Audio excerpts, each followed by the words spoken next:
Hi friends, நம்ம ஈராட் மூவிஸ்ல மலையாள படமான ககனாச்சாரி எப்படி இருக்குன்னு பார்க்கலாம். இதை தமிழ்ல பார்த்தா நிச்சயமா ரசிப்பீங்க. அப்படி காமெடியா இருக்கு. தமிழ்ல காமெடின்னு வர படங்களை பார்த்துட்டு சிரிச்சு ரொம்ப நாள் ஆச்சு. இந்த படத்துல ஒரே குறை, இது கேரள மக்களை பேஸ் பண்ணி எடுத்தது தான். தமிழ் படுத்தும் போது நம்ம விஷயத்தோட அதோட சாரத்தை கெடுக்காம கொடுத்தாங்கன்னா செம்மையா இருக்கும். இப்போதைக்கு இந்த மாதிரியான படத்தை ரசிக்கிறவங்களுக்கு கொஞ்சம் மலையாளம் புரிஞ்சாலே போதும், நீங்க ரசிப்பீங்க. இல்ல புரியாத தெரியாத பாஷை வேண்டான்னு சேஃபா இருக்கவங்க தமிழ் டப்ல வரும்போது மிஸ் பண்ணாதீங்க. ஏன்னா கண்டினியூஸா ஃபன்னியா இருக்கும். பாரா எப்படிலாம் யோசிச்சிருக்காங்கன்னு வேற தோணும். நினைச்சு பாருங்க, நமக்கும் ஏலியன்ஸ்க்கும் சதா சண்டை.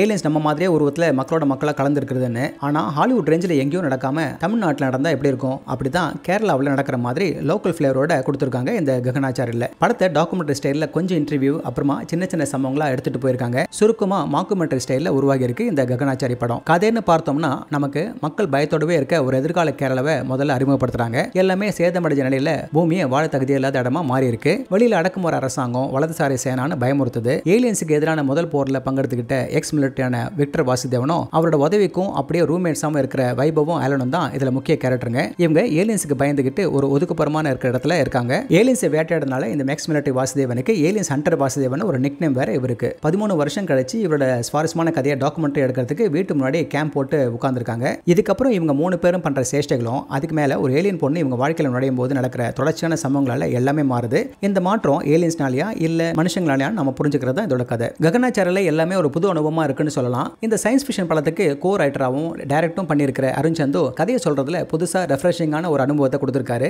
அவர் குறைஞ்ச பட்ஜெட்ல இருக்கிறத வச்சு கதையை நம்பும்படியான ஒரு சயின்ஸ் ஃபிக்ஷன் படத்தை கொடுத்திருக்காரு. படத்துல வர காமெடி கொஞ்சம் நையாண்டியும் கிண்டலும் கலந்திருக்கும். பெரும்பாலான டைலாக்ஸ் 90s 80sல வந்து மலையாள படங்களோட ரெஃபரன்ஸ் இருக்கும். இந்த இடத்துல தான் நம்ம மாட்டுவோம். ஏன்னா அந்த ஃபன்னை நம்ம மிஸ் பண்ணுவோம். மற்றபடி இந்த 3 பேரும் அந்த டைலாக்ஸை டெலிவரி பண்ற ஸ்டைல நம்மள சிரிக்க வச்சிரும். இந்த எக்ஸ் மிலிட்டரி விக்டர் இருக்காரு, ஒரு நக்கல் சிரிப்போட தான் எல்லாத்துக்குமே பதில் சொல்றது. இதுல வர ஏலியன்ஸ் பொண்ணு சம்பந்தப்பட்ட ஒரு ரொமான்டிக் ட்ராக் வரும்போது அது ஒரு பழைய மலையாள படத்தை ஞாபகப்படுத்தினாலும் அது வேற செட்டிங்கையும் மூடியும் கொடுக்கும். பெரும்பாலான இடத்துல படம் ஜாலியா போகுது. இதுல காமெடி 2 பேர் பேசும்போது மட்டும் இல்லாம ஏலியனா வர பொண்ணை ஏலியமான கூப்பிடுறதும் இவங்களோட வெர்ச்சுவல் அசிஸ்டன்ட் ராகவன் பாப்புலரான டிராவல் ஷோ ஹோஸ்ட் மாதிரி பேசுறதும் நல்ல காமெடி. முக்கியமா ஏலியன் பொண்ணுக்கு பேச முடியாது. அவரோட ஸ்பீச் மிஷினை சரி பண்ணும்போது சீனியர் ஆர்டிஸ்ட் குரல்ல பேசுற மாதிரி அவன் ஃப்ரெண்ட் செட் பண்ணி கொடுக்க சரியான காமெடி அது. ஏலியன் அந்த குரல்ல பேசும்போது அவளை பைத்தியமா லவ் பண்றவனோட முகத்தை பார்க்கணும். ஏன்னா அவன் ஆசைப்பட்டதோ கே சித்ரா குரல். எதிர்காலத்தில் பெட்ரோலுக்காக நிறைய போருங்க நடந்திருக்கிறதுனால கவர்மெண்ட் பெட்ரோல்ல ஓடுறதெல்லாம் ஸ்டாப் பண்ணிட்டு எலக்ட்ரிக் வண்டிகளை யூஸ் பண்ண சொல்றதும், அப்புறம் எல்லாரும் பயப்படுற வலதுசாரி சேனா மாரல் கோட்ஸை திணிக்கிறதுக்கு தெருக்குல சுத்துறதும், அப்புறமா பீஃப் கறியை பேன் பண்ணிட்டு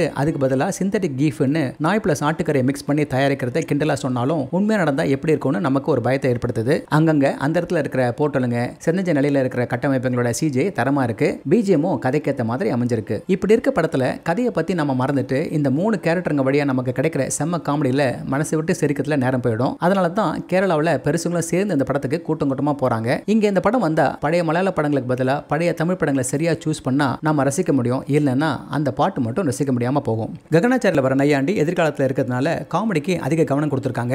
கதையில் இருக்க குறைகளை சில நல்ல விஷுவல்ஸ் சில சினிமாத்தனமான விஷயங்களை மறைச்சு தைரியமா இந்த சினிமா எடுத்திருக்காங்க. நீங்களும் வழக்கமானதுல இருந்து மாறுபட்டத்தை ரசிக்கிறா இருந்தா காமெடியாவும் அதே சமயம் விசித்திரமாவும் இருக்க இந்த படம் கண்டிப்பா உங்களுக்கு பிடிக்கும். ஓகே ஃப்ரெண்ட்ஸ், இதே போல இன்னொரு சுவாரஸ்யமான பட விமர்சனத்தோட சந்திக்கிறேன். இந்த விமர்சனம் உங்களுக்கு பிடிச்சிருந்துச்சுன்னா உடனடியாக லைக் பண்ணுங்க, ஷேர் பண்ணுங்க. நன்றி.